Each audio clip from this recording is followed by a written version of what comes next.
I think we're recording now, Col. Thanks for coming. Thanks for coming on my podcast. I much appreciated. You know, we've crossed paths a few times.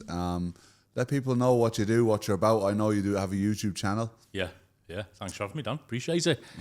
Good to be here. What am I about? Yeah, well, the channel, first of all, Col's Place. Yeah. It's not a major thing. I just do it as a bit of fun, bit of hobby. Come over to Tenerife, do a bit of filming. Yeah. Do a bit of filming back home. The ethos of it being what I do as a single dad. Yeah. Which is what I am at the minute. Not for much longer. And then, back home, karaoke host, DJ. Yeah. That's my main sort of living at the moment. So just to pick up on something you said there. Yeah. You're a single dad. Yeah. Not for much longer, is that what you said? Well, she's 17 nearly. So oh, wow. Okay. I'm hoping when she's 18, she'll... So look, time's up. You need to leave. Yeah. So you brought her up basically from young, like basically. Yeah. Well, when me and her mum split up, she was 8 years old. So yeah, it's been 8 years now, I think, thereabouts. Yeah.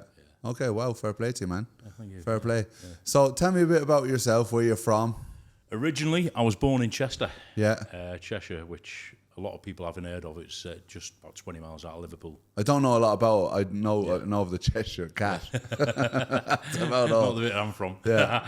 No, it's about 20 miles south of Liverpool on the border of Wales. I grew up there into my teens. Then I moved to Anglesey in North Wales, Holyhead. Yeah. Okay, Holyhead, I know that place. I've been in and out of Holyhead a few times. The ferry port, yeah. Stayed there for a year, then went back to Chester. Yeah. Stayed there for quite some time. Met my daughter's mum, so I was there, good. Well, I left there in 2004. Yeah. Moved down to Cornwall, Newquay. Okay. So nice part of the world, that actually, isn't it? Beautiful, nice for a holiday. Yeah. Difficult place to live if you're not from there. For me personally. Why? Cornwall. It's very in them days. Yeah. It's very parochial. Right, okay. The people, the Cornish people, are lovely people. Yeah. And like I say, it's a great place to visit. Yeah. But to live there, cost of living's quite high. Right. The wages are low. It's not too dissimilar to here. There's a lot of service and industry jobs. I was lucky I had a decent job. Yeah. I had a sales job at the time, so we just about managed. Yeah. We were there 4 years, just outside Newquay. But what were you selling, do you mind me asking? Medical equipment. Fair play. I'm an expert in rubber gloves. I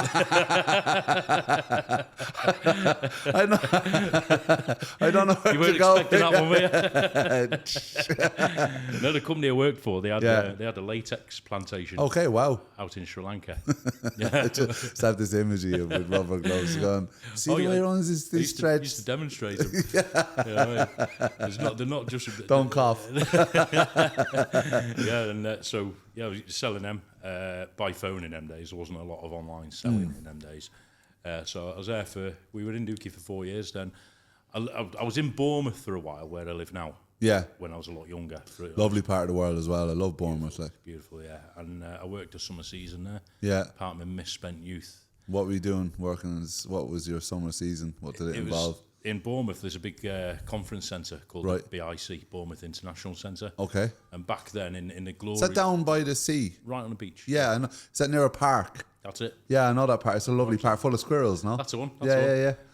So grey squirrels. Yeah, grey. There's loads of them. Yeah. This is a fond memory that my grandmother bringing me along the pier and bringing me...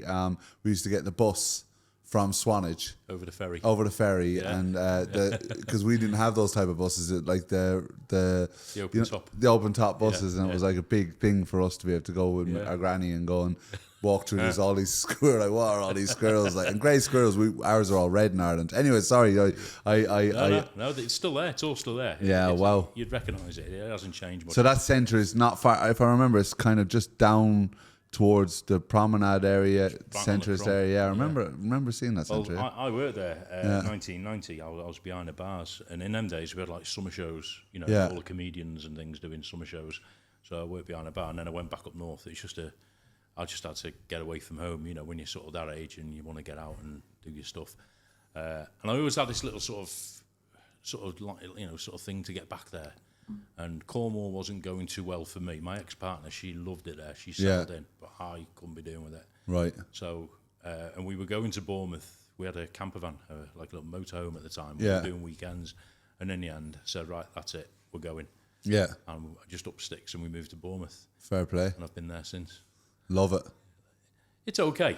It's good. If I'm going to live in, I mean, it's nothing like here. Yeah. You know, but if I'm going to... The weather's good down there, though, man. Anytime I remember going to Swanage and seeing my grandparents, the weather was always good. Yeah, in the summer, it's beautiful. Yeah. You know, you get temperatures like here today, you know, late 20s, early 30s. Yeah. The beach is 7 miles long. There's worse beautiful, places. like, yeah. Yeah, there's worse. I say to Saf, my daughter, you know, she doesn't know any difference. I grew up on a council estate, which was like pretty rough and tough. You know, she's never had that. You know, she's grown up with the beach 200 yards away, sort of thing. You know, so there are worse places to live. You know, definitely. Yeah. But you know, you always want something more, don't you? Yeah, you know, yeah, 100%. And I'm used to it. Yeah. You take what, like, you're probably the same, eh? You take what you've got on your doorstep for granted. Yeah. Which big time. We're actually only on about that yesterday, myself and Colin. Oh, it was actually this morning. We were driving. We were just driving from Los Cristianos to here. Yeah. And there's the view. He goes, "It's surreal, isn't it?" And I went, "What do you mean?" He says, "That island there, La Gomera, and like we're driving, as palm trees, the sea is blue." I was like, "Yeah, man. Sometimes I just don't notice it. Like, and I should." He goes, he says, "I try to make a conscious." You know, he says, consciously acknowledge living here and the beauty, like he said, when he goes out and looks at the sunset and sees La Gomera and to see the sunset and to acknowledge that beauty, because genuinely, like, we are I'm super blessed to live here, like, you know, and have the life that I have. Sometimes you forget it though, don't you? You do. And when I'm working, when I'm gigging in the summer, one of the bars I work in is right on the seafront, and people come down from places, you know, in the Midlands and London and that, and they come up to me and they say, "Oh, you've got the ideal life." Yeah. You know, you're DJing, you're hosting karaoke, you're having fun, and you're living right by this. Yeah. What they don't see is that you're paying twice as much rent for a twice as small property. You know, your water bills are sky high. You know, you can't go anywhere in the summer because it's jam-packed. They don't see the downside, yeah. What I'm saying, you know what I mean? But yeah, the positive outweighs the negative by far. By far. You know, so there's worse places to live. And the DJing, I understand, like, I DJed for 10 years, so I get the whole DJing thing. Yeah. And, like, DJing, like, so for the first probably 5 years of my DJing, I was like, it's unbelievable. I was DJing a massive club. There was like 2,500 people in the club I had a residency for. The dance floor had 900 people on it. It was like the atmosphere was electric. And then after a while, it just became like a job. Like, and then obviously when you're a DJ, you have to be the energy of the party. Like, so you can't go, you could be at home having the worst possible day, something going on, you know, maybe in a relationship or, you know, something really bad has happened, but you have to show up and be there and put the smile on your face and get the crowd going. And sometimes that's hard. It's hard to put on this front, like, you know what I mean? You have to literally flick a switch. Yeah. You know, so sometimes before a gig, especially if I've had a really bad day, you know, we'll have bad days. Yeah. I literally stand with my back to whoever is in front of me. Yeah. I go to one side and I physically flick the switch. Yeah. I do that, like flicking a light switch. Just to get yourself in that mentality. And then I turn around and it's showtime. Yeah. And then as soon as showtime's finished, back off, and then I go back to being in a bad mood. I go back to being single. Punching someone on the way out. With a 300 quid electricity bill to pay, you know what I mean? Yeah, wow. You go back. I actually DJ'd on the night my dad died. Oh, wow. Yeah. Wow. Show had to go on. That must have been so hard, man. Well, again, you flick that switch. How long ago your dad passed away? Oh, I'm going back some time now. It was 2010. Yeah. 2010. How did you find that? It was he lived up north. He lived in Chester. So it's not like we were in each other's lives a lot, but obviously we kept in touch, wasn't it? 100%, same as here. My dad lived in Ireland. Yeah, and you keep in touch, you know. Yeah. He was a cracking bloke, and but he'd been ill a long time. Yeah. And do you mind me asking what he passed away with, or? I think it's just general old age. Yeah. He'd worked all his life. He's a HGV driver. Right. And I think, if I'm honest with you, Dan, his life sort of ended because my mum passed away quite some time ago. Right, okay. She died of cancer, lung cancer. Oh, it's a horrible disease. Both my parents passed from cancer as well. Like, yeah, you saw the zest for life sort of taken out of her a little bit. Yeah, it's horrible, man. Like, were you around her when she was passing? Like, yeah, I was up north then because I was back in sort of early 2000s, 2001. You know, I thank sort of everything that she got to see our first daughter. Yeah. You know, because then she saw a grandchild off each of my brothers and sisters. Yeah. You know what I mean? So at least she saw one of mine. But yeah, she passed, and after that, my dad sort of, you know, he retired from work, which he had to because he was an HGV driver. You can only go on so long. Yeah. But then he went from working from 5 a.m. till 7 p.m, and he went from that to doing nothing. That's a shock, though, isn't it? It's a massive shock. He was a drafter, you know, and then in the end, he just went. And my sister phoned me up because my sister's still up north, you know, and she said, "Oh, we've lost Dad and all this." And then that night, I had the gig, and I thought, well, because my dad used to sing part-time. He was a bit of a singer. Cool. Yeah, he used to do, you know, a few gigs himself many years ago. And I thought, well, he'd want me to go and earn money. Yeah. So I thought I'd just go and do it, because if not, I'll sit at home and mooch. Yeah. You know? So, but the point being, the show goes on. Yeah. It's very different in the UK when someone passes as well. It takes time, doesn't it, to bury. Like, because in Ireland, it's very, very quick. Yeah. It's within days that the funeral happens, and I just remember when my grandparents died in the UK, it took it was nearly, I think, 2 weeks or something before. Yeah. It's a slow enough process, like. Yeah. But it is like, you know, what age were you then when both of your parents were passed? Like, well, you're trying to get my age out of me, aren't you? No. So I know you're 34. You've been speaking to my mate Eric. In 2001, I was early 20s. Yeah. No, it wasn't. Yeah, it was. 2010, obviously early 30s. So both your parents, you know, I remember someone said to me when both my parents passed, like, you know, they were sharing about both their parents passing, and they said, you know, their counsellor said they were an orphan, you know, in the sense that not an orphan, but like I don't know, is an orphan, is that correct? Not an orphan. If you got no parents. Yeah, and it's like a shock to not have your parents in your life. I know it happens to everyone, but the initial kind of feeling of like, you know, for me, I don't know how that felt for you, but like, you know, you know, in the last while, I've had a lot of achievements in my business and life and stuff, and you know, I've been driving down the road and something cool has happened, and I've kind of thought to myself, you know, I thought to myself, like, it'd be really nice to just, well, the first reaction is I'll give them that. And then you're like, you can't ring them, like, you can't ring and say, Mom or Dad, look what I've done. And for me, like, as well, with the success I've had in my life, I'd like to, financially, I'm in a place that I've never been in my life, like, and to be able to just say, I would love to be able to just pick up the phone and say, Mom, I booked your flights, hotel, come over, or do you want to stay with me, or whatever, and you just spend the time together and treat her, like, or my dad as well, and you don't get that opportunity, and like, how did you find processing all that when your parents, I mean, if you don't want to talk about this, just say it to me. No, you know not what at I all. It was totally different on two occasions now. Yeah. The first occasion, when Mum died, it was like the first person it was the first funeral of a member of my family I'd ever been to. Yeah. You know, I'd not lost anyone close, ever. Yeah. But it was because of the lung cancer, it was quite prolonged. Yeah. I'll tell you what happened was, when she was diagnosed formally, I had a camper van, I had a VW. Yeah. And I had a big bonus. I was working in a bank. Yeah. I was in debt recovery in a bank. I was doing debt recovery work, you know. And you're that fella that kept ringing me then, was it? Probably. Stop calling. Credit cards and all that sort of stuff, you know. And I'd been there a few years, you know, and I didn't have any kids at the time. I had no ties, you know, no ties at all, footloose and fancy free. And I thought, I need to get away. I bought this camper van. I loved my surfing at the time and all this and the other. And grew my hair long.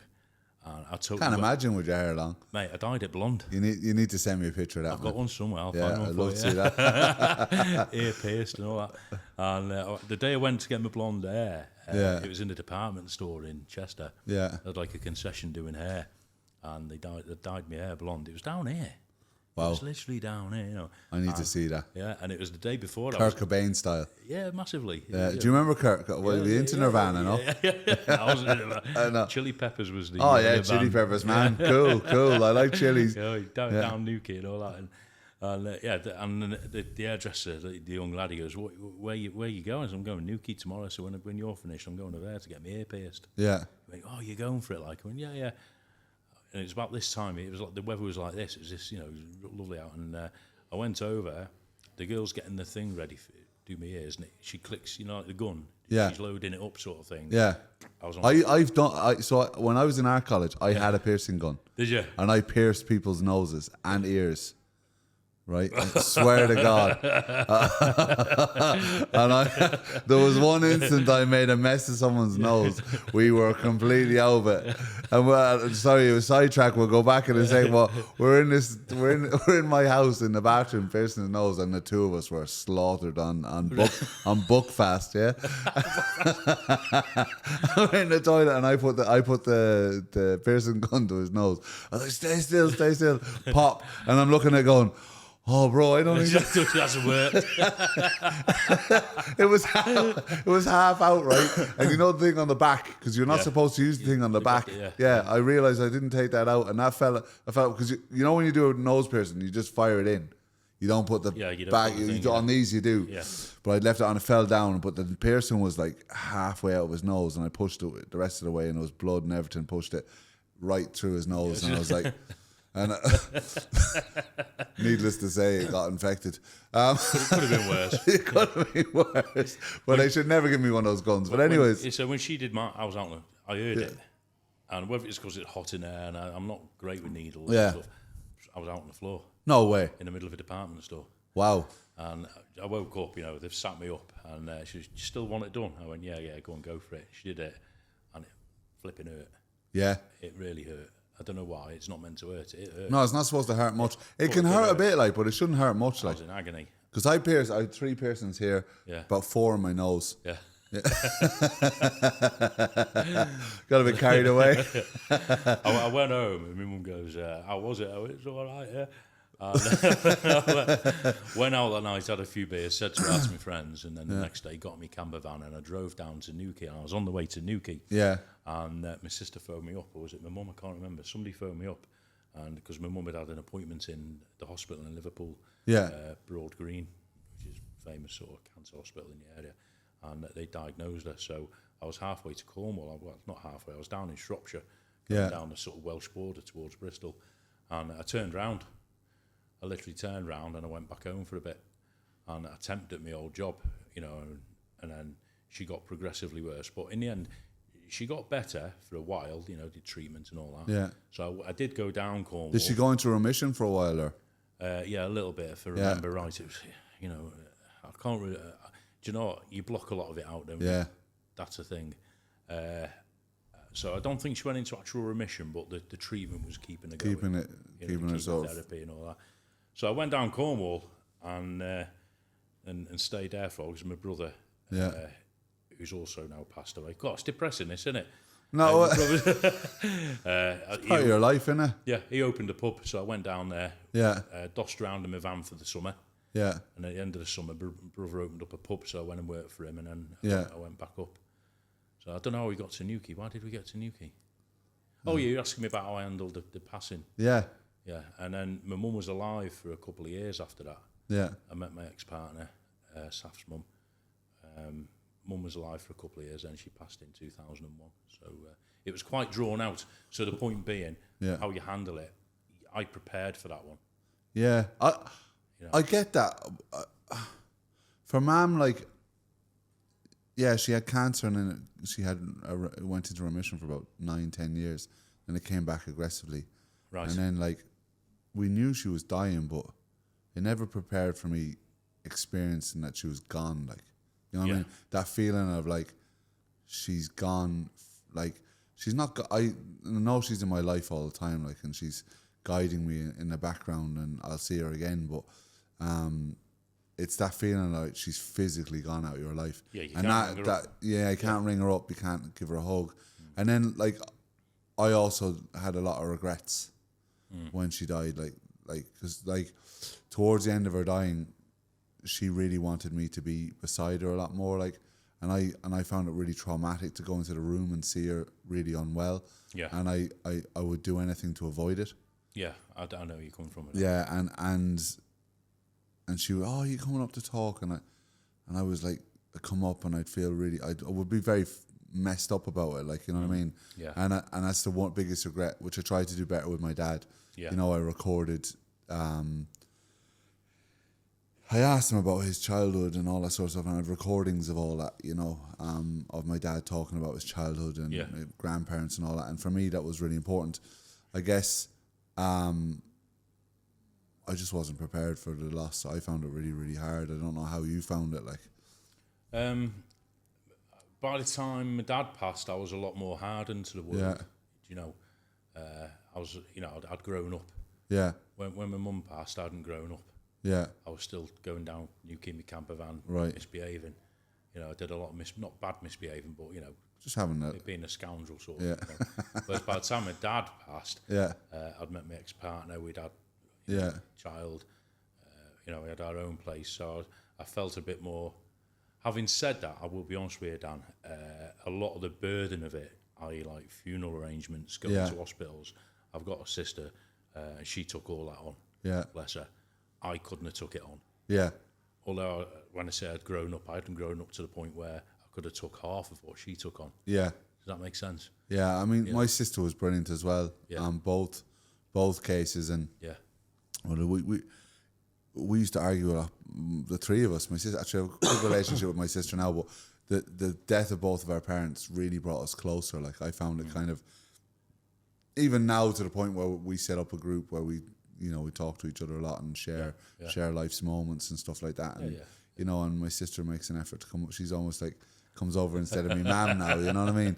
And to be able to try and treat them as well when I can, which is really, really good. Yeah. But yeah, you know, it's part of life, isn't it? But it does make you grow up. What you said there about hardening, like, I found that I hardened too much after Mum died, like. Right. To the point that I stopped talking to anyone on an emotional level, and on a level where, you know, it was just like factual stuff, like work, movies. I was watching, you know, if it was like, how's your mom, or it's not how's your mom, but how are you feeling, or it was like, I'd literally stop the conversation and not go there. Yeah. So, you know, luckily I went and got counselling, and that helped me get through that, you know.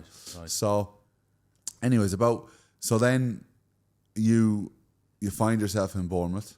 Yeah, been there since 2008. 2008, which is, my mathematics is 17 years now. 17 years. Yeah. And you're DJing there full time. Have you been in the same spot DJing, or are you I've had one residency for 15 years. Wow. Friday night, yeah. You must be all right then, are you? I'm cheap. So, and that's a residency on a Friday night, and then you do other gigs in other places. So full time, your job is DJing and karaoke, basically. Yeah, I never used to do it full time. Yeah, I was doing it in Cornwall a little bit. I sort of fell into it a little bit in Cornwall, just for a bit of a laugh. And then when we moved to Bournemouth, I started doing a bit more, and I grew it. Yeah. I was working as well in the daytime in Bournemouth. I was working for an insurance company. And then I'm full time now, purely because it suits life a little bit better. Yeah. I had a job. I was working for insurance up until 2022. Okay. And DJing a few years ago, I sort of tried. Well, I didn't try. I actually grew it quite well. Yeah. I had bouncy castles and all this sort of stuff, you know, and popcorn machines going out. Just for yourself, like? Yeah. Just in the house. Candy floss machine. So, you know, sitting in the house and a bouncy. Yeah. Hey, well, that was it. The idea was you supply the full package. DJ, bouncy castle, popcorn machine, you know. A mate of mine used to do that. He used to do seriously well. A mate of mine in Ireland, we had, like, I'd Pulse DJs and Promotions was my DJ company, and I was solely focused on nightclubs. Yeah. And we did the odd wedding and the odd bar, but most of my DJs were residents in clubs. And then he was Party Time was the name of his company. Richard Burke was Richie, if you're watching, I don't know if you are. Big shout out to your brother. He had the inflatables. He was way bigger than my company in the sense that he was just doing parties. He was well known, and particularly the inflatables. I don't know if he did candy floss machines, but he did all that sort of stuff, and he did really well out of it. Like, you know, fair play to him. He worked hard. Like, I'd say it's hard work. Yeah, you're getting up on a Saturday morning, and you know, somebody's day depends on you getting up and getting there, type of thing. So there's a lot to it. But when, I'll be honest with you, at that point in time, I needed to earn money. Yeah, you know, so there was that. Yeah, the daughter that depended on you, know. Yeah, and you know, the ex-partner was there. Then when we split up, it was just me and Saf. I sort of got rid of a lot of it. COVID came. Yeah. During COVID, I sold the bouncy castles. All right, okay. I don't know how, but they just sold. I think people wanted garden parties at home and stuff. All right. And I thought, well, I don't need to be. Maybe the Prime Minister. Maybe needed some parties, some inflatables. Somebody did because they went. He was partying, wasn't he? Oh. Yeah, we weren't allowed to, but he was. Don't get me on that one. Mr. Boris, huh? Don't get me on that one. Boris turned up. That? I'll buy her. I'll buy her. I'll buy your bouncing castle. We need them up in number 10. Socially distanced on the bouncy castle. Yeah. Oh, my God. You bounce in that corner, I'll bounce in the other. So you sold the castles during lockdown, yeah? Yeah, got rid of them, yeah. And then I've just DJ'd since then. And then I was working full-time. During lockdown, I was at home, working from home like most people. And then it was 2022, 23, something like that. I resigned from a job in the insurance company. Yeah. Purely because Saf's not too well, my daughter. Okay. So she's got like a long-term condition at the minute, or what might be long-term. And I was finding I was having to cut my day job and go and get her from school because she was in a lot of pain and all that sort of stuff.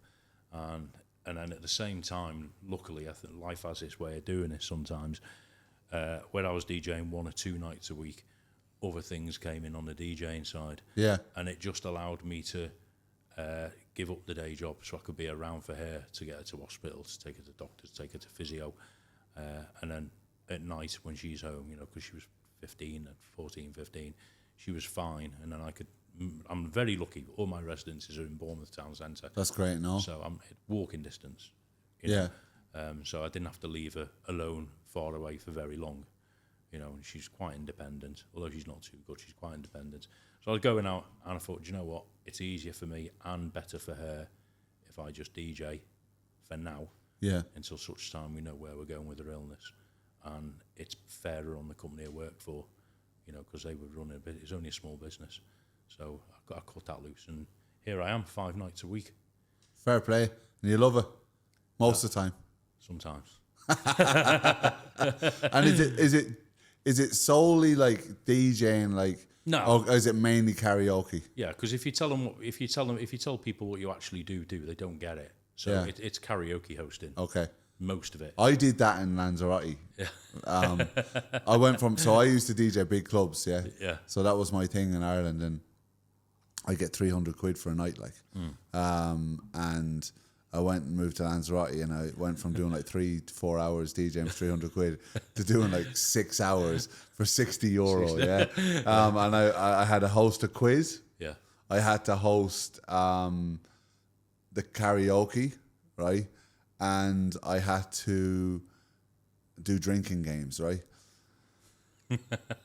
I used to do this drinking game with the lads. So I'd find all the lads, good-looking lads, big lads with their girlfriends, and I find them. I bring them all up on the stage, and I get them to the muscle flex, so they do all the muscle flex, and then I'd say, well, a real man can't be a real man unless they can dance. So I get them all in a line and I drop YMCA. So I'd have them all up on the stage doing the YMCA, and I get the women doing river dance and all sorts. I enjoyed it, but it was full on, man. 6 hours, and the quiz and everything was full on. Like, it's quite intense. Yeah, and you are the focus. You've got to be on it. Yeah, and really on it. You're doing 10 things at once a lot of the time. It's not just standing over a mic giving it that. You're operating a laptop, you're operating a mixer, you're operating lights, then you've got idiots who just come out of nowhere and curveball you. Yeah. You know what I mean? I get that all the time. What do you mean by curveballing you? I know what curveballing means, but in the sense of karaoke curveballing you. They'll just come up on stage and interfere or whatever, you know what I mean? That sounds you start messing with the... Whatever, yeah, they just want to be involved. Yeah. Not very rarely you get somebody having a go, but they just, or they're just that drunk, they don't know what they're doing, and they just want to come up. You've got somebody singing Wind Beneath My Wings, and somebody on the stag do wants to come up and do Wonderwall, and he doesn't get that there singing, and you're trying to run a show.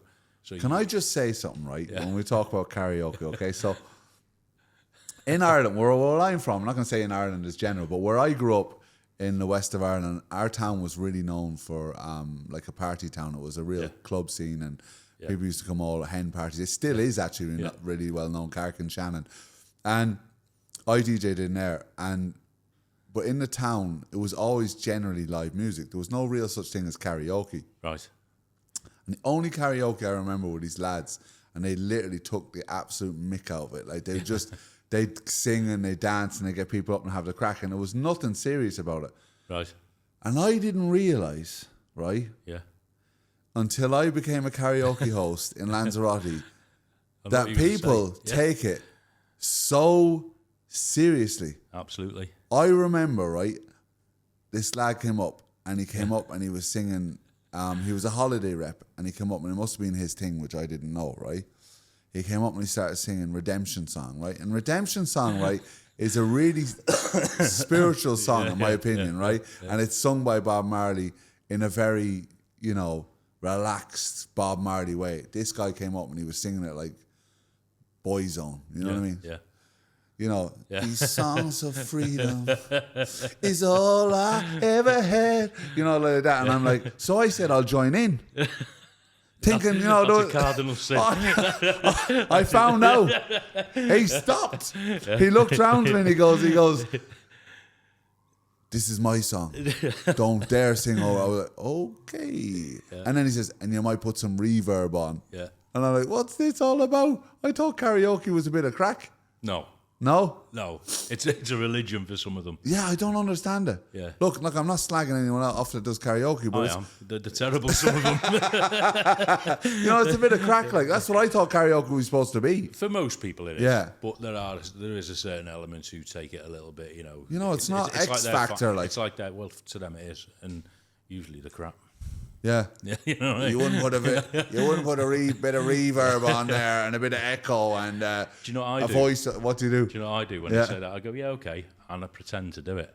Oh, do you? Yeah, and he goes, okay, and I've never had anyone say no.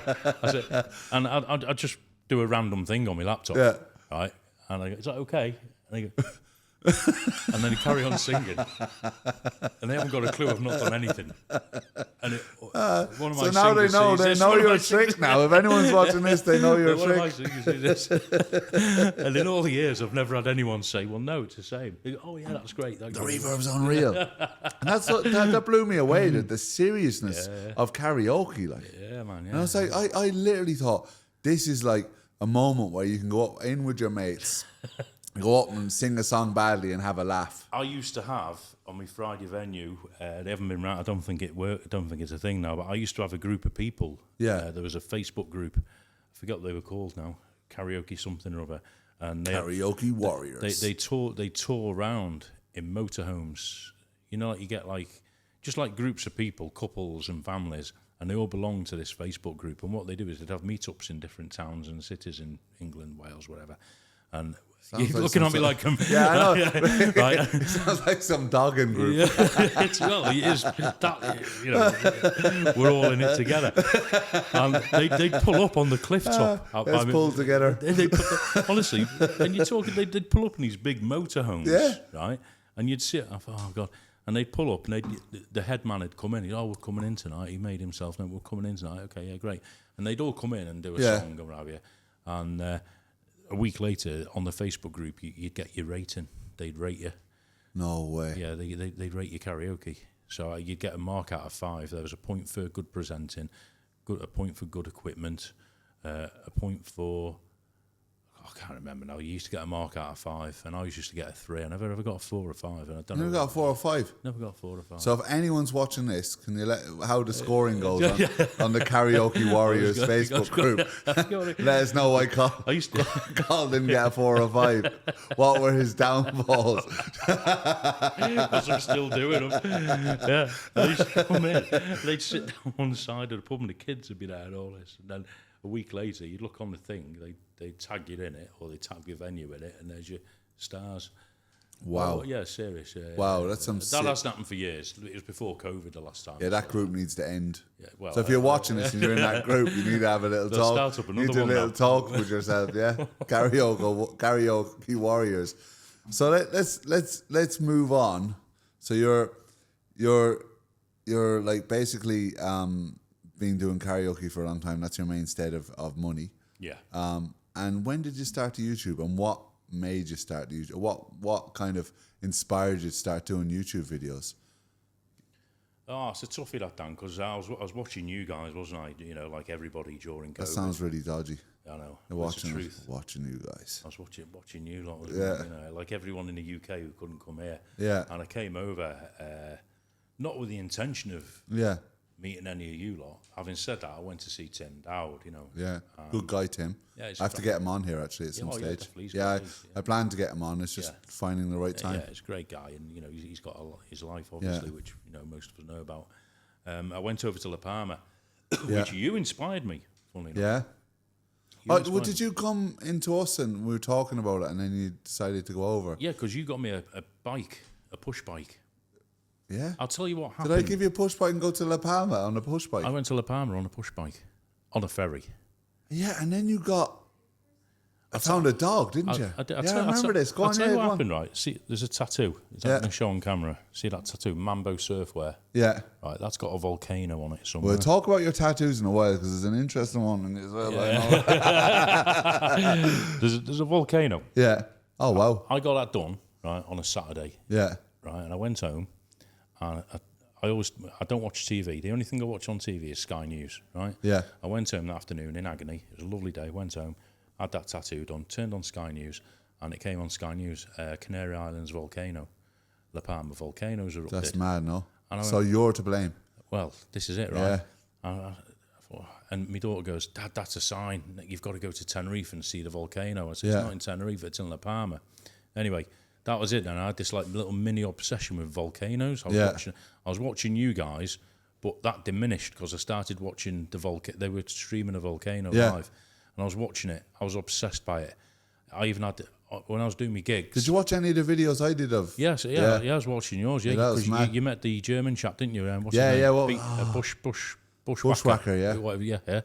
Didn't even know who he was. No. But he was there doing the ride. I said, come on, I used to watch him 24/7. He was massive. There was a German guy, Val Troll, who was a volcanologist, geologist. He was great. You know, I was watching him, and we were going out after my gig for drinks. You know, me and the staff.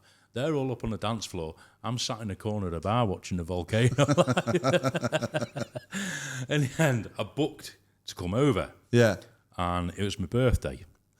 And I booked to come over on my birthday. And I thought, right, I want to go and see this volcano on my birthday. Got in touch with yourself. You got me a push bike. And I planned it. I didn't have the channel at the time. I was watching you guys, but I didn't even have Facebook. I didn't have any. I hated social media. Yeah. Anyway, I came over, long story short, got the bike. And about a week before I come over, if you remember right, the volcano, the lava changed direction. And because what I'd planned to do was get off at Santa Cruz in La Palma, bike down the sort of this side. Yeah. That'll be the east side. That was closed off then, wasn't it? It was closed off because the lava changed its direction. So what I had to do was the bike went over and I booked a hire car over there. Yeah. Because you can't interchange islands in a hire car. No. So I got a hire car over there and with a bike rack. I stuck the bike on the car and I drove up. Because you go to the top through the tunnel. Yeah, you go through that tunnel around the other side, So the volcano was kicking off, you know, and I went over there, I went up, and I got through the tunnel. Yeah. And you drive down, and there's like a viewpoint with a garage and a cash and carry. Yeah. Pulled on the viewpoint, looked over, the volcano stopped. That's seriously? Stopped. December the 15th, 2021. Check it out. The day you landed? The day I landed. So you started it and stopped it. Anyone in La Palma, I can give you his address. I look upon myself as the Messiah. When I did, I'm here. Lads, time to stop now, It's all sorted, If you look on the video, which no one watches, right? Is the video on your channel? It's video on my channel. I wasn't meaning to do an actual YouTube video. I was just filming bits of it so I could show people back home because they all knew I was obsessed with it. You'll have to send that to me after this and I'll put a link in the description below. Well, you can see, I pull up on the car park. So you go up through the tunnel, you go down. I know exactly what you're on about. Don't you? It's like there's a petrol station there, a cash and carry. You go up into the cash and carry and you can see the volcano. Yeah, you're level with it more or less. I flew a drone from there. Yeah, because it's not far away. Yeah. And all you can see is like a wisp. Yeah. It's petering out. And then you go up to where Bushcraft guy used to do his from the viewpoint. There's a restaurant on a big viewpoint. And you're looking over at it in that direction. I went up there and there was nothing. All you could see was like the sulphur. You couldn't see any fumes. And then, okay, great, you know. Why did it end? No one's going to believe me. Yeah. There's people lost their houses, but I'm gutted. Gets down off the viewpoint. I went over, literally drove over, and the volcanologist guy, Val Troll, he was still there. Yeah. There's like a checkpoint. If you remember, you go into, I can't remember the name of the village now. No, I can't remember either, but I know what you're on about. By the There's church, a church, yeah, church there, and that's where a lot of people were watching the volcano from. Yeah, and if you go down the road there, that's where the fire engines, the bombardiers, it was all closed off, like all closed off. So I went up, and I'm in like a pair of shorts, pair of Vans, and a t-shirt, And I went up. Can I? As it stopped, can I take some pictures? And he goes, "No, you can't." So he goes, "It could go again." Because they're all in like the protective gear. Yeah. I said, "Can I just have a quick picture just round?" Okay, very quick, and he let me through the checkpoint just to the corner. Yeah. And I went round, and then you can see where it's red still. You know what I mean? He said, "Right, you've got to go," and he sort of pushed me back out. And then that's when I got back in the car, covered in, because you get so black over there. Yeah, it's mad, like. Yeah. And I got in the car, and I thought, well, that's it. What do we do now? My ferry's not till 6 o'clock. It was only about 2 o'clock. And what's his name? Bushcraft Bear. Yeah. He'd been up to a dog's home. And I remember this. Remember that? Yeah. He was talking about, he was pushing for donations for the dog's home. So I went up, and I got a sack of food. Yeah. And I'm going to give you the ending to the video here. No one's going to watch it.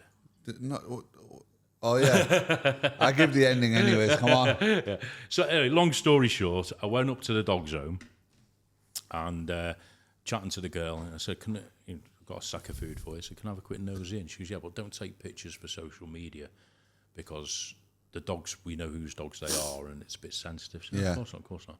And walks in, and I don't know did you go there at all? No, I was never there. No, it's like a big... You told me about it, I'd never been there, and I'd seen Bushcraft talk about it. It's a big barn, basically. Yeah. It's in the middle of Los Llanos, the big town there. You go up the main road, and it's there. And it's a big barn, open-sided. It's like a sort of arched roof. And what they did was they had all these pens with all the animals in, cats, dogs, all sorts. And they were putting blankets over them because it's hot, and keeping them quiet. And you walk around, and on each cage, there's like the owner's details, so they're literally looking after the dogs while the owners are being rehoused. That was the gist of it. Anyway, there's one dog, and when I walked in, the dog went nuts. They had to cover up. She said, he doesn't like his cover being down, he likes to be able to see. And this dog was going nuts in its cage round, and she goes, you must look like the owner. I said, all right, okay. She goes, the problem is we don't know whose dog that is. We found him, he had an injured paw, so we think he might have been digging under lava or something, So, all right, and it was a big old dog. It was like a bulldog type dog, And so it goes round, and this dog was going nuts, and she goes, put your hand in, he's friendly. I don't know, you're all right. I like my hands. Because I had a gap at the she let him out, and when he come out of the cage, he sort of come round behind me, planted by my feet. That's mad, isn't it? Yeah, and she went, you can't look like his owner because he'd be going on smell. He's not going by sight now. He's going on smell. Anyway, I got took with this dog, didn't I? And as I walked away, she let me take a couple of photos of him. You can see as I'm walking away, this dog's in bits and I'm in bits. You know what I mean? Yeah. Because I love dogs. Yeah. I love dogs. Gets back in the car, and I was chatting to, I think it was Tim I was actually chatting to, and a couple of people I worked with back in the UK at the time. And I said, no one's got that dog, it's a stray and they don't know what they're going to do with it. And I got back to the UK and I contacted the dog's home, the rescue centre, and I said, what are you going to do with it? She goes, well, we've asked around, no one's claiming ownership, I said, okay, well, I'll try and bring the dog to the UK. And she said along the lines, well, we were hoping you'd say that because he's not took to anyone else. Wow. So, he's yours if you can arrange it at your expense and that. So, I spoke to a couple of people who work with this, and we arranged everything for the dog to come back to the UK. I remember you organising all this. Yeah, I remember you organising it. Was all in place, and I think Kim who works. Yeah, helped you out a bit, no? She put me in touch with somebody. She was on this podcast recently, actually. Yeah, I saw it. Yeah. Well, she knew a lady who did the shipping side of it. She gave me some contact details. Anyway, about 2 weeks later, we're looking at Christmas time now, between Christmas and New Year. She got in touch with me, the lady at the rescue centre. The vet had been in because they had no papers for the dog. Yeah. They had to get a vet in to sort of do some checks with it, see if it was okay to fly and all this. And the vet said, without papers, it's going to be difficult because he believed they had to sign off what type of dog it was. Yeah. And he said he's 90% certain it's got pit bull. Yeah. In his breed. You can't have pit bulls in the UK, can you? Can't have them. They're a banned breed. And in the plantations, they use them for like rat catching and like pet, like working animals. So they said you can still take him, but it's going to be a case of putting him in quarantine, customs, while they decide whether he's a pit bull or not. Yeah. And then it'll have to go to magistrate's court to see whether I'm a suitable owner. Yeah. You've got a daughter, blah, blah, blah. She goes, you can... She says, but we were in the interests of the dog, we now wouldn't advise it. So I had to think of the dog first, Yeah. You have to, because they reckon he was about 6 years old. So I just sent some cash over, make sure he gets a D, because he was sleeping on a crate. Buy him a bed. Yeah. And I'll keep, the funding I'd sort of raise, so we'll keep sending a few quid over till he's rehomed. And he get rehomed in the end? He got rehomed in the end. I believe there was. I'm sure she said now, looking back, there was a family who had 2 properties on La Palma, or something like that, and they were taking him. Oh, nice. So it's good for the dog. Have you ever heard anything about the dog since? No, not a thing. No. It'd be worth finding out, wouldn't it? Well, this trip we were talking about going over there, but nice. time's caught up on us, So. And I want to take Saf over to La Palma because it's a beautiful island. Oh, it's a stunning. It's one for me so my favorite islands are obviously here.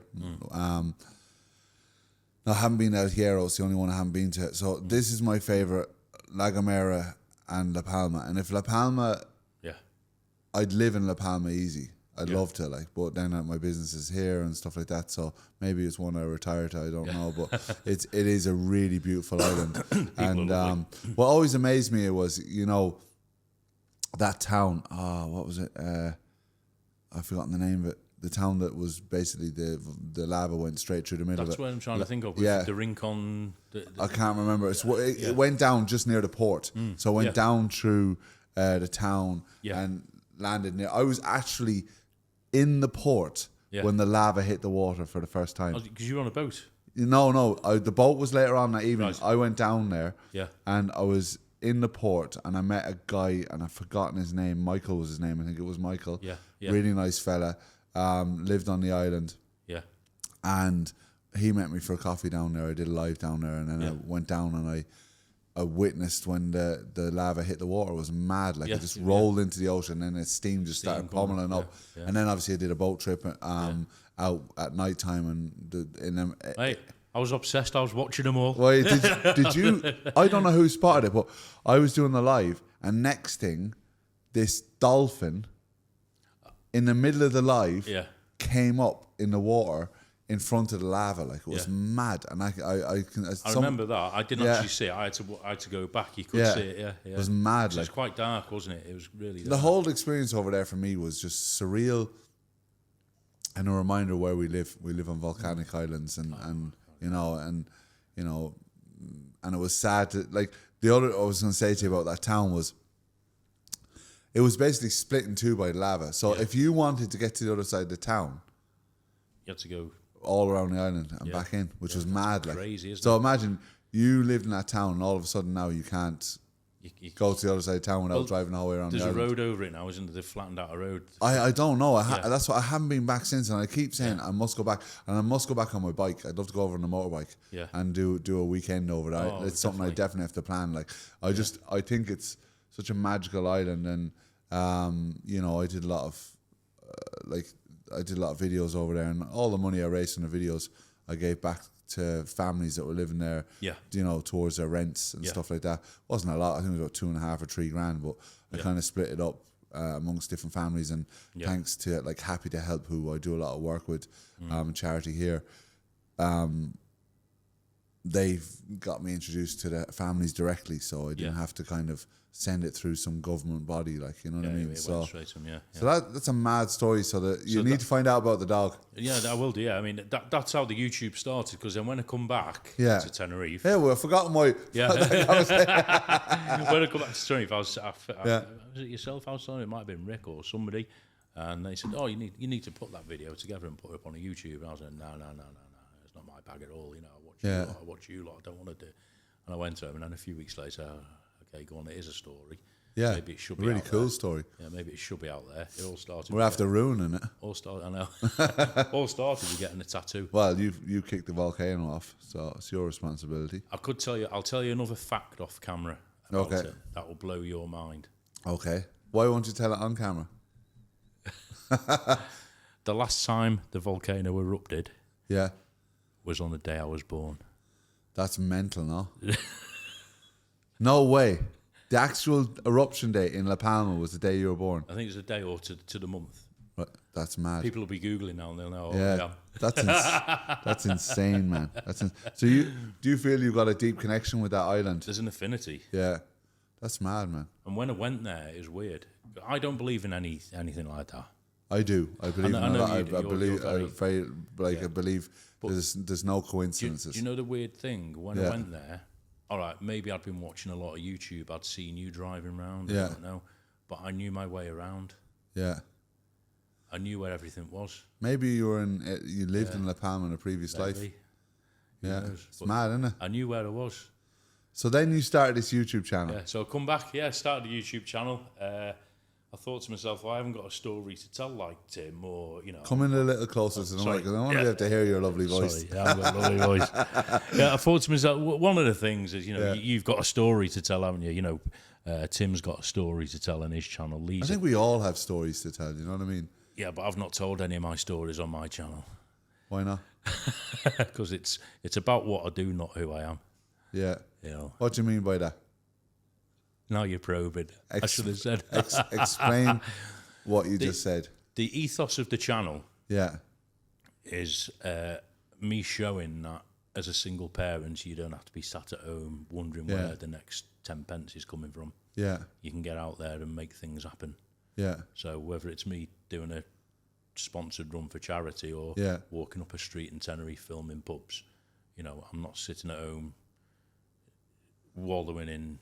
And I know it's hard for a lot of single parents. I know a lot of single parents who find it really, really hard. Yeah. But then I know a lot of single parents who find it really hard when they don't have to. Yeah. And I didn't want to be one of them. So the channel's about me just getting out there doing mad, not mad stuff, but doing stuff with Saf a lot of the time. Yeah. Just to show that you can get out there and do stuff, Sounds like you have a good relationship with your daughter, like. Yeah, we're very close, yeah. Yeah. Very close. She must be proud of you. I don't know, probably. Sometimes. 100% she is, like. Yeah. Proud of her. She's come through a lot. The breakup with her mum wasn't great, which I regret for her, because she saw and heard a lot of things she shouldn't have seen and heard as a kid. Yeah. But she's come through it. Yeah. Now she's not too well, but she got a GCSE. She did 10 GCSEs. Nice. Flew. Now she's studying a 2-year course in law. Wow. So I look upon her now as an investment. Get you out of little sticky situations. Look, I built up a lot of issues now over the last while. I need you to be in my corner. Remember I brought you up. That sort of thing, Yeah, so she's on. You come here a lot with her, which is nice, isn't it? I never used to. She didn't like flying. She didn't like the air thing when you're flying, all that. So she flat refused. And about a year or so ago, she got fed up one morning. It was freezing cold back home. Yeah. She didn't like school at all. She wasn't, she didn't like the conformity and the rigid. We spoke about that yesterday on a podcast.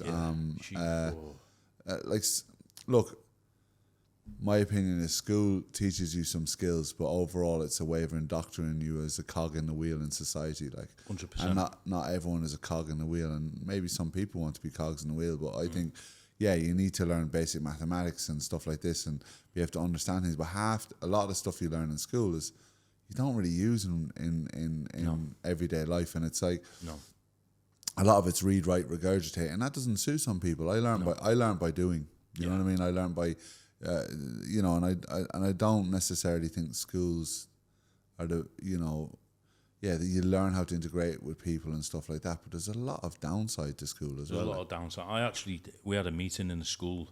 This is probably boring your viewers, I don't know. No, not at all, man. No, I had a meeting in the school. Anyways, it's not, forget about boring viewers. This is me and you having a conversation, yeah? And this is why I did it. I thought, it's real. It's real life. I didn't want to do, one of the people say, well, why did you change from a MacMaster? I changed from a MacMaster because the MacMaster became a character. Yeah. And it was hard for me to be that character a lot. I enjoyed it, and I love doing it, and I find it more relaxed the more I just, I hate saying it, be myself or being Dan. You know, but you know what I mean?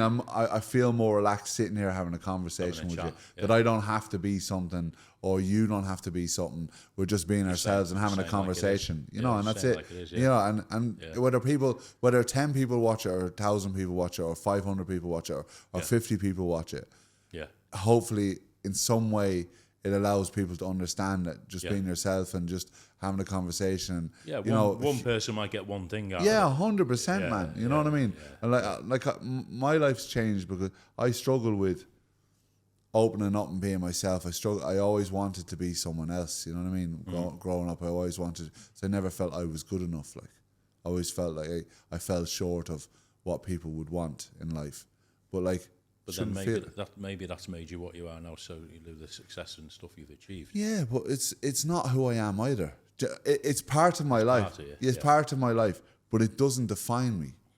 Doesn't define you, but it's a vehicle that you've used to get to where you are. Yeah, and I love the success, and I love doing all these things, and I love the businesses I have. But I know if they're gone tomorrow, I'll still be the same guy. Like, still be the same, you know what I mean? So it's not, you know, and that's the thing. The only thing I find is probably some people think that maybe I'm you know, less accessible in some ways, but it's not me being like snobby or like I'm better than you, I don't want to spend time with you. It's me, like, I have very little time in my life at the moment because there's so much going on. And I struggle sometimes to prioritize for my relationship with my partner, let alone, you know, being able to go and meet people that maybe watch the channel or you know, stuff. And that's partially my fault because I choose to have a full life, but I don't think I'd have it any other way. I don't think I would have life in a way that I don't think I would enjoy life if I wasn't constantly doing the stuff. The stuff I do. I get fulfillment from it. Like, and you have to, otherwise you wouldn't enjoy it. Yeah, and I don't know where that rant went because we were talking about school. Yeah. I withdrew Saf from school in the last few months because she wasn't well. Some people know she's got what we think is going to be arthritis because her mum's got it. It's all the females on her mum's side have got, well, basically they're riddled with arthritis. Right. You know. And Saf, 2-3 years ago, she started getting a little bit achy. We were in Disneyland Paris. 20 minutes she was sat down on the floor. She couldn't walk. And it's got worse and worse and worse. And at the school, the secondary school, weren't really catering very well for it.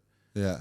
But going back to the actual point, the point being is that the teachers, I sat down with the head of year and I said, the problems with this school, and I'm guessing it's the same with a lot of schools, teachers need to get back to teaching, not point scoring and looking at results. That's what's going wrong now in British schools. It's all target driven. Teachers aren't teaching, they're conforming to getting targets. It's all performance related. They're more worried, especially the sort of higher levels of secondary schools. So there's going to be a teacher, a secondary school headmaster or somebody in your comments who might watch this and totally disagree.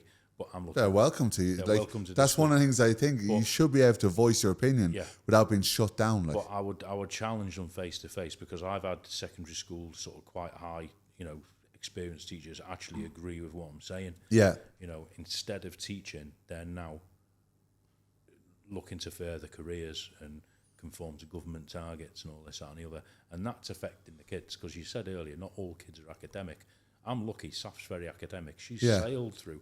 She had 50% attendance because of her illness, but she got 10 GCSEs because she wanted to learn. Yeah. Now, the school didn't recognise that she wanted to learn. You know, I said to them, look, she will pass these exams. No one knows the kid better than me. And she will pass these exams, but you've got to start giving her a bit of support. And they nod their head and tick the boxes, but it was never there. So it got to a point where I went in, head of year, and she was, right, what we're going to do? I said, no, you're not going to do that. I said, what we're going to do is, as of today, Saf's being withdrawn from school. Yeah. And, you know, the looks on it, they were horrified. I said, come on, we're off. And the last 3 months she spent at home and revising online, you know, and I thought, this is better for her. She's actually making her own little. And she's sitting her exams this year. She's done them. So she's got them, yeah. So GCSEs is the final, is it? GCSEs is like the secondary at 16. Then you do A-level, which is where she's at now. She's not doing A-levels as such. She's doing like a diploma as we knew it. And then she goes to university. So she's happier. A lot happier, yeah. The college are great. You know, the colleges they look after her. So she's got another year there.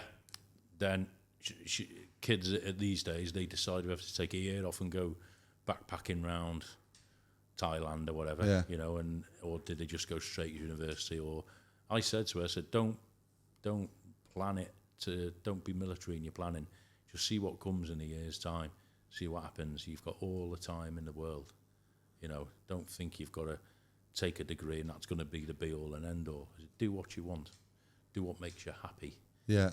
You know, and I think that approach is working better with her because some kids, you know, yeah, she's quite fixed in what she wants to do in life.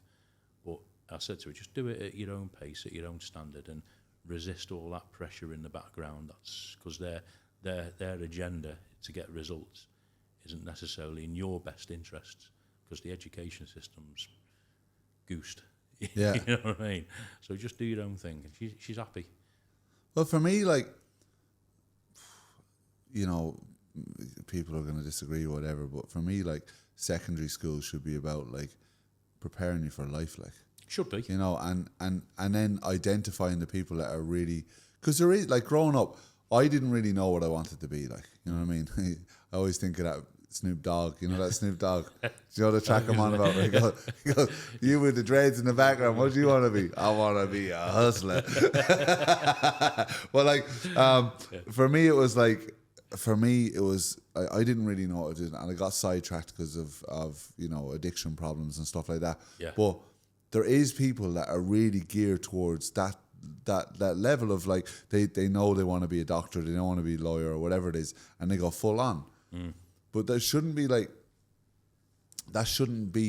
the be all and end all of what you're trying to achieve in secondary school. For me, what you should be helping people do is, yeah, if they want to go for that, go for it. But helping people understand what life's about, like how to integrate into society, how to be a contribution to society, how to maybe manage yourself, you know, finances. Kids these days aren't taught about self-managing the finances. No, and there's all this woke stuff that I can't understand either, like, you know, which is mental. I could go on for hours about that. Like, it's it's just absolutely insane. Like, just like, you shouldn't have to identify everyone like, we're all human. Guess what? We're all human. Yeah.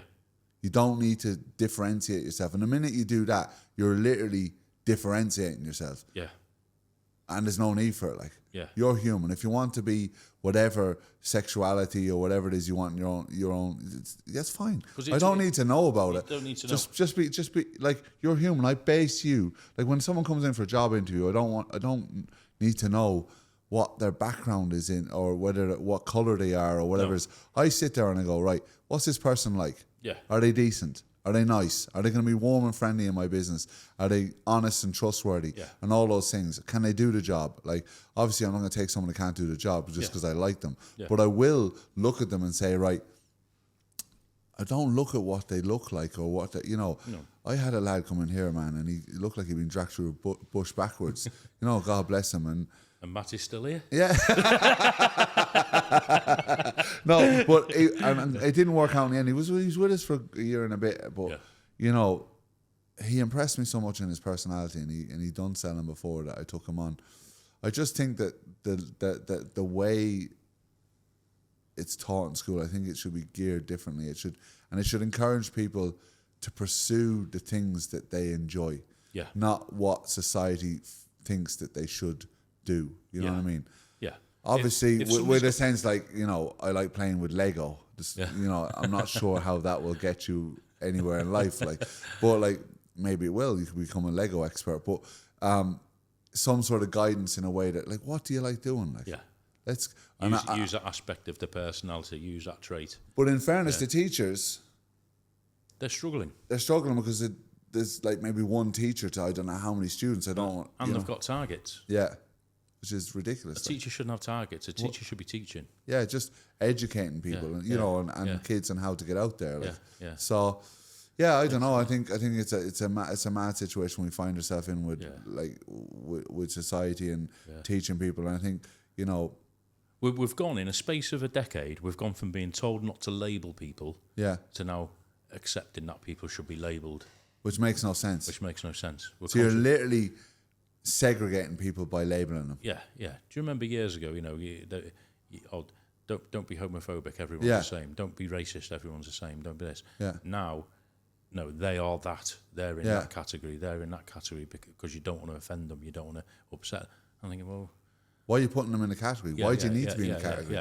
Are you not human? Are we not all the same? Yeah, we're all, everyone's different in a different way, but we're all human. But we shouldn't be labelled. Yeah. Why would you, you're from Bournemouth. Oh, I don't know if I can talk to you.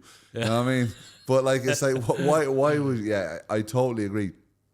So to kind of, the YouTube channel. Go back to the point, yeah. So, the we did a little weave there. Yeah, I'm learning about the weaves, where we go off on a tangent and come back to where we were before. No, the ethos is going back to, it's about, it's about, what was the thing I said? It's what I am, not who I am. Yeah. What I am is the single dad. Yeah. Right, and bringing her up, having a bit of fun along the way. Yeah. And showing that to the world or whoever's interested. So, most of it is like, okay, most people are only interested in me walking up and down Veronica's because they want to see me get beat up. But hey ho, that's part of what I do. I've always worked in the nighttime industry.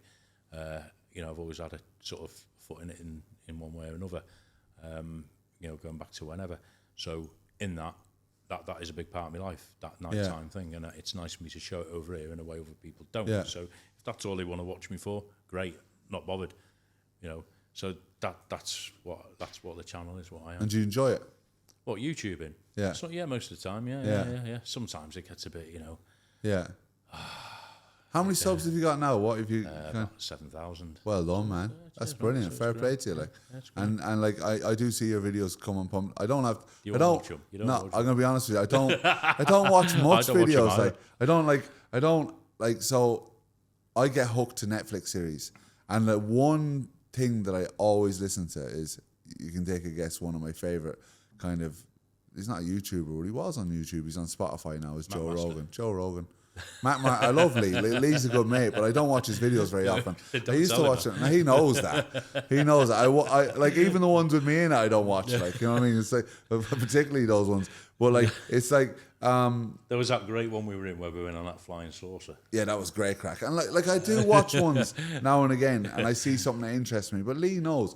Like, so my biggest time for when I get a chance to listen or watch it, I don't even watch it, I listen, is in the morning when I go for a walk. Yeah. And I like listening to Joe Rogan because I listen to different people talk about, maybe politics, life after death, UFOs, all this sort of stuff. And people far more intelligent than myself, and I get a level of, some interesting topics. And then some people have sent me some interesting videos of audio books and stuff like that I listen to. YouTube, I don't really watch. I get hooked to Netflix series, so I got really hooked to Homeland recently, which I was watched like religiously myself and Sahara, watching it till it was finished, and someone else has told us another one now to watch, which we're going to probably get hooked to as well. But so I don't get a chance to watch, even the videos that I did listen to myself and Lee's in the car while I was driving, and I enjoyed it. I think one of the things I really like about this podcast is the quality of sound is really nice, and it helps with listening, because when the quality isn't good, it's hard to listen to it on your headphones. Yeah. I don't and it's something different as well. Yeah, I don't know. Like, so I don't think that this channel will do as well as if I was doing vlogs, constant vlogs. Right. Because a lot of people would have subscribed to this channel to watch the vlogs. You know what I mean? Me doing a vlog. They'll want to see you go-karting or whatever. MacMaster or whatever it is. Yeah. And maybe people will drop off and stop following me, and I understand that. But I'm doing this because I enjoy doing it. And I've enjoyed, I don't know what time we're at now. It's nearly 25 to 7, yeah? Blimey. So we've had a conversation for, I think, about an hour and a half nearly, yeah? Which I've enjoyed. Yeah. And I know more about you than I did before, and I've learned some stuff as well. Like, come back for part 2. Yeah, let's come back 100%. And you interviewed me, and that got a great reaction. Do you know what?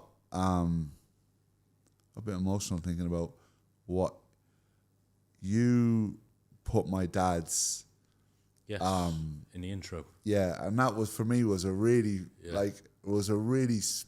special thing because you put thank you. And honestly it meant a lot because I remember playing it and you put my dad's singing to like shots from Roscommon and stuff like that, and it meant an awful lot to me, man. Genuinely, like because it came up in the interview. You mentioned him and you said, "Oh, he used to be a singer." Or you and I loved listening to my dad sing. I was so proud when he sang. Like I remember he came over here and he sang in the village I was living in Badies, and the place went quiet and listened to him, and he used to sing "The Lakes of Pontchartrain," you know what I mean? There's those moments when I think of my dad when I hear those songs, and you did that video, and it was around the time Dad was unwell, like you know, and it meant a lot. And I said it to Dad, and Dad really liked it as well, you know. So it was nice, and I remember that interview, and I was up in Santiago, wasn't it? Yeah, man, I was going through a hard time at that time, you know what I mean? And when I look back on that video, which I have done a few times now, you do look a bit tired. I know we had a bit of fun and a bit of a laugh and all that, but you just took the quads. The quads was just taking off. It was draining me, man, the quads. And then going through... You look shattered. Yeah, I'd kind of come through the other end of my mum dying, and then Dad got sick, and then he was dying, and it was like getting hit 2 shots from Mike Tyson, like, you know what I mean? And trying to get back into life and trying to figure out what was going on. But yeah, it was tough, but I appreciated that interview. It was nice. It was a nice breather in the middle of it, I have to say. And I didn't know how it would go because, you know, we've crossed paths a few times, but one thing I will say about you is like, and that's why I wanted you on the podcast, is that I enjoy having conversations with you. Yeah. You know, thank you. You have a kind way about you. You know what I mean? And I can tell you've got a good heart. Yeah, and you being no bad to anyone, and I think your daughter, you know, is more than proud of her dad, and like even talking to you today, I kind of got another insight into you as a person in the sense that, you know, you've given your life to your daughter, like you've been. I put it on hold a little bit, not giving it. You know, there's still plenty of life in the old dog yet, Dan. You know what I mean? No, but what I mean is like. I know you. You can tell how much you love your daughter, and you've been by the sounds of it, a dad that's tried to guide her without pressure. That, in a nutshell, that is bang on. You know, and that's something to be proud of, man. Yeah, thank you. At that age, I remember, you know, there's a lot of pressure on kids. You know, when I was that age, that's why I went off to Bournemouth on one. You know, it was like an outlet. Do you know what I mean? I turned 18, left college. And like Safaz now, I had a direction that I was intended to go in. Yeah. With no pressure from my parents. That's all right. Okay. That's someone on our website trying to chat to us. All right. I ended up running a pub for 6 months when I was 18, which was a totally different direction from what I even thought of doing. And it was at that point, it was a big learning curve, you know. Ran a pub for a few months because the landlord did a runner. Went down to Bournemouth and I thought, do you know what? Life isn't all about that, and that's what I've tried to impose on Saf. Yeah, education's important. It is important. You do need a decent. You need a decent ground. And if you're capable, it's then go for it. There's nothing wrong with it. However, it's not the be all and end all. There are other things in life as well, and you never know what's around the corner. You don't, man. And like I think, so I often say in meetings, like, so I go to a 12-step meeting, like, and I'm in recovery for quite a long time, and I often say it in the meetings. I say, do you remember our conversation? I do, yeah. And I wasn't going to bring it up in here because obviously that's but I say this, right. So when I sit in a meeting, sometimes share about my story, I think about the first day I came into a meeting, and I won't say the fellowship because obviously I can't associate with myself with the anonymity, but a 12-step meeting, and I went into the meeting, and if someone had come up to me with an iPad and played my life and where I am now, I would have never imagined that journey.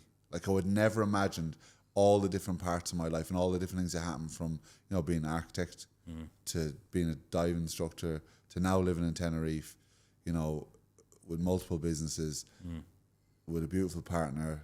We just bought our first home here on the island, and just those things, I would have looked and gone, there's no way that's going to be my life. Yeah. Not a chance. and you just don't know what life has to bring. But the only thing I'd say is try and do the honest and the right way, and treating people rightly, and doing those things. And that's the way I think. And I obviously you were on about a conversation. I do remember your conversation. I'm not gonna. I'm happy for you to say it, like, you know what I mean, if you want to. Yeah, there was a bit of a drink issue.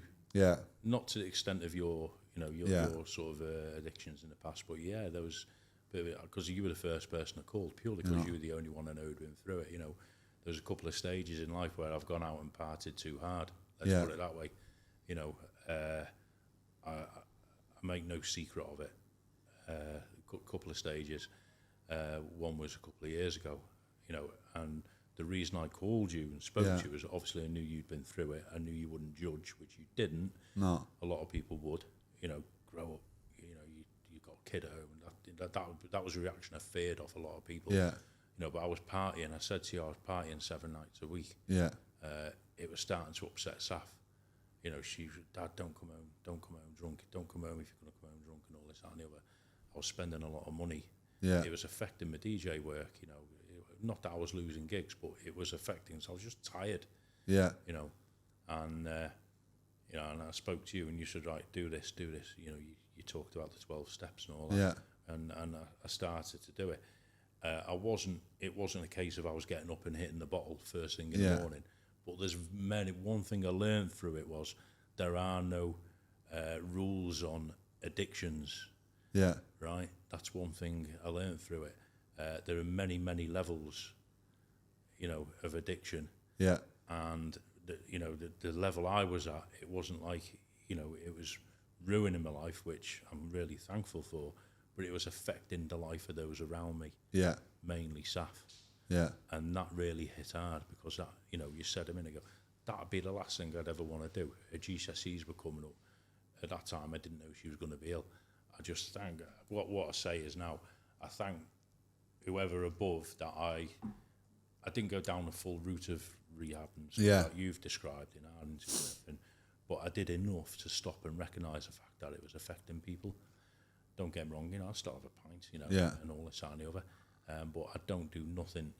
I can't, you know, I can't because I don't want to. Does that make sense? Yeah. That makes sense. Yeah, 100%. Yeah. Some people are full-blown addicts or alcoholics, and some people just go down a bad path for a little while and you change. I used to be very black or white, you're either this or that, but there is grey areas in life, and if you've managed to switch your life in a direction that's stopped affecting the people around you, and you caught it early in the sense that, and it's working for you, then, you know, that's the most important thing, that you're feeling okay in yourself, and that it's not damaging you or the people around you, like. Not at all. It strengthened me, to be honest. Yeah. You know, it's strengthened me now. Still have a party, but not 7 nights a week, 3 times a year. Special occasions. That's probably a better ratio right there, you know. But it going back to the start interview, we were talking about DJing, you know, why do you DJ, this, that and the other. You know, one of the things you get into it for is that lifestyle, and it's expected of you. You know, you're there. I've got 50 holiday makers in a pub. Yeah. They want to carry on because they're on holiday. I want to go home and watch TV. Come out for a drink. It's thrown at you. People are sending you drinks, you know, and unless you're Mr. No, you know, they want to see you drink that drink. You know, you go out after, they want to still be out partying with you at 3 a.m, and then before you know it, you've had half a dozen shots, and then the next day you get up, you do what you've got to do, and then in the afternoon you're back on it again.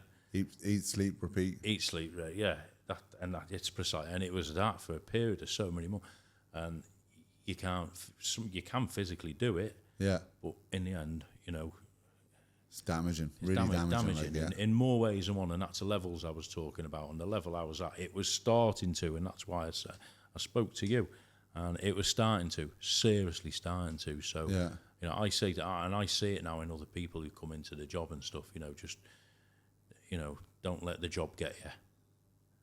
You know, it's a job. You know, you said, do you enjoy DJing? When I said sometimes, it's that. You know, you don't let the job get you. You get the job and you go home. You know, so that's where we're at. So I owe you that one. Well, I'm gonna, looking at the time, I could get in serious trouble because Sahara, I have to go and meet Sahara. But I wanted to ask you one more question. And we'll finish on this on the tattoos, right? You have multiple tattoos. One of them is Tenerife First Excursions. I'm fairly sure you have the Dubliner on there, no? The Dubliner. Yeah. That's faded a little bit. It's faded, yeah. Beach Boys. Beach Boys. So, one question. Why? Why did you get the tattoo of Tenerife First Excursions? Why not? I don't know why not. I'll tell you why. That one, I started that arm a few years back. I love the colours, by the way. Yeah, they're great. Tom in Bournemouth, he's a cracking tattooist. Tom. That's Sex wax, love it. Yeah, it's that's, like, it's for the boards. Days, So that was just like, and that was my old camper van. Nice. Oh, beautiful van. The old VW. Beautiful, yeah. That was that. And then this one, I started as my Tenerife arm. Yeah. But last year I had the blood clots on the leg and I was on blood thinning meds, so I couldn't have tattoos at the time, which I'm now off, thankfully. So I can restart. Chillbox next, is it? Chillbox next. My daughter wants Cyan Park. Wow. Okay, there you go. Right, she's going to get Cyan Park. No, on me. Oh. So she's volunteering you for Cyan Park. Nice one. I said, Dan will kick off. He'll want Chillbox. So that's it. And yeah, it is real. Because I had about 1 million people saying, is it real or not? It's still there, it's real. Rub it off, and it is 2 years later, so it's real, people. There you go. Happy days. And you said your staff need to go on, so yeah. A few of them got living the dream. Have they? Tattoos, I'm supposed to get it done. I haven't got around to it yet. Because I thought, when I got it done, I thought, I know what's going to happen now. He's going to announce he's changing the logo. Well, look, Col, I'm going to have to wrap it up. I could talk to you for ages, man. Mate, You'll have to come back and do number 2 in a few months. Who I am. See what's happened to you since. Thank you very much, man. Love you, brother. Pleasure. You're an absolute gentleman, And till the next time, enjoy your stay in Tenerife. Thanks for having me, Dan. Appreciate it. Take it easy, bro.